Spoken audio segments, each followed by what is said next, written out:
Vous avez peut-être le sentiment que je vous ai lâché comme des malpropres au cours de la dernière balade urbaine. On était alors au cours Saint-Louis et à l'angle de la Canebière. Rassurez-vous, voici la deuxième partie de Marseille baroque. Pas taper, pas taper, pas taper.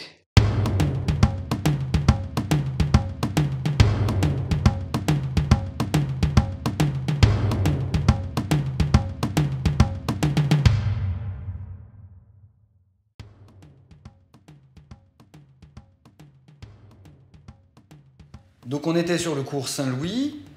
Je vous propose de prendre votre courage à deux mains et de traverser la Canebière. Nous sommes donc sur le cours Belzunce. Bon, je vous épargne la biographie de Pierre Puget, on l'a déjà fait l'autre fois. Mais si vous n'avez pas vu la vidéo, allez-y quand même parce que je vais partir du principe que vous savez ce que c'est que l'architecture baroque. Cours Belzunce. Faites donc un travail d'imagination.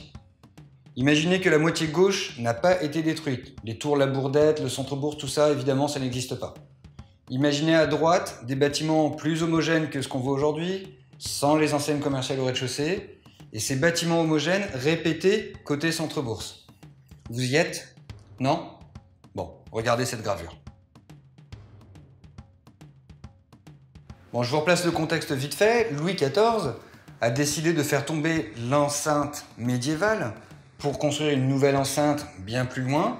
Et on va profiter de cette grande opération d'urbanisme qui va multiplier la superficie de Marseille par 3 pour aménager donc un cours. Donc un cours dans le sud de la France, vous savez, c'est un lieu de promenade. Et je vous le donne dans le mille, à qui on va confier les études architecturales de ce projet-là. Oh, c'est dur ça. On va confier le projet, bien sûr, à Pierre Puget, plus grand architecte de France. Il se tire la bourre avec d'autres, mais enfin, bon, bref. Architecte marseillais, qui plus est. Sauf qu'à cette époque-là, Pierre Puget, il bosse à Gênes, en Italie. Mais c'est pas grave, il va quand même plancher là-dessus.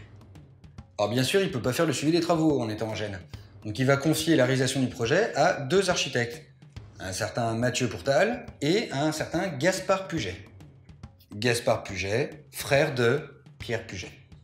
Alors je passe assez vite sur le cours Belzunce parce que j'ai déjà eu l'occasion de faire un article qui lui est complètement consacré. Dans mon blog, ça je vous mets le lien dans la description.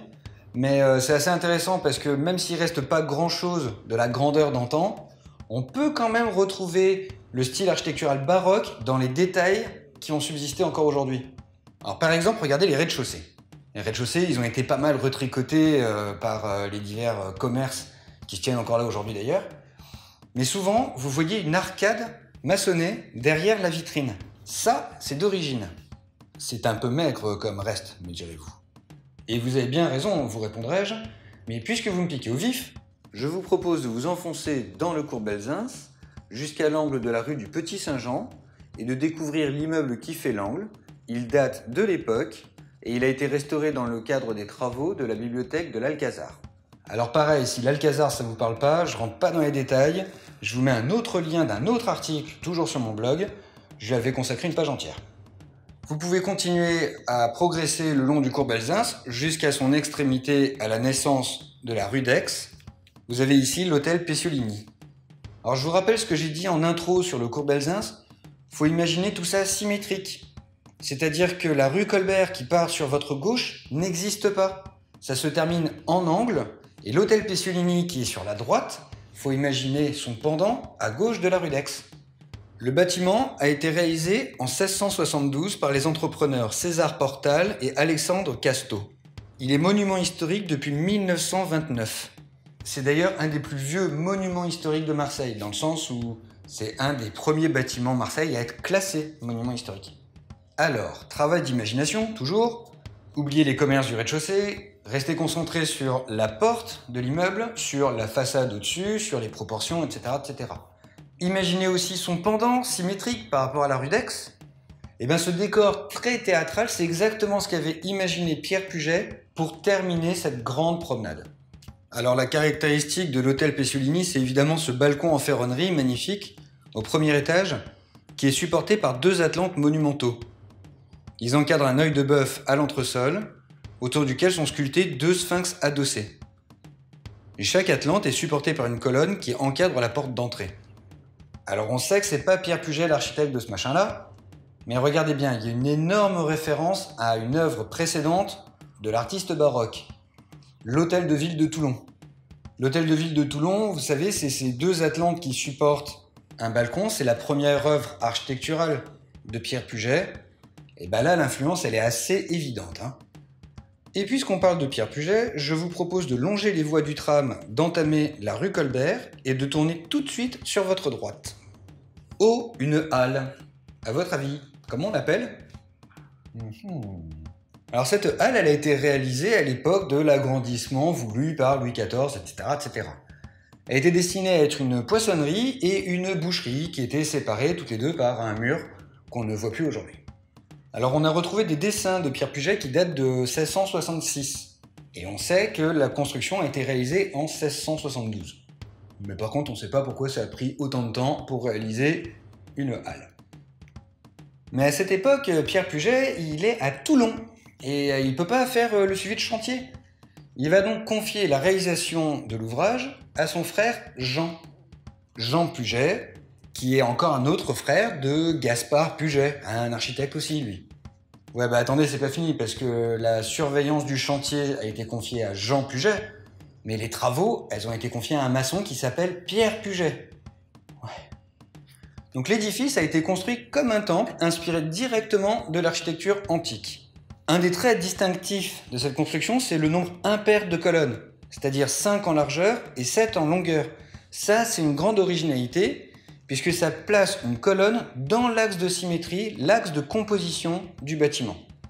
La halle est très très sobre. En termes d'ornementation, on n'a guère que ces chapiteaux d'ordre ionique, mais très simplifiés et épurés. Les années passent, on arrive en 1857. Le contexte a bien changé. On décide de percer la rue de la République aujourd'hui et la rue Colbert aujourd'hui. Je passe un peu vite sur ces étapes-là, mais sachez que sur la rue de Colbert se tenait une église, l'église Saint-Martin. Alors pour la petite histoire, je vous avais dit que Pierre Puget, quand il était en apprentissage, avant de partir en Italie, etc., il avait bossé chez un menuisier, Jean Roman. Et bien sachez que Jean Roman et Petit Pierre avaient bossé sur les travaux de l'hôtel de l'église Saint-Martin, aujourd'hui démolie. Bref, j'en reviens à la halle. Comme on a démoli l'église Saint-Martin, et ben on va transformer la halle, qui ne sert plus vraiment à ce moment-là, en chapelle. Et on va complètement la murer.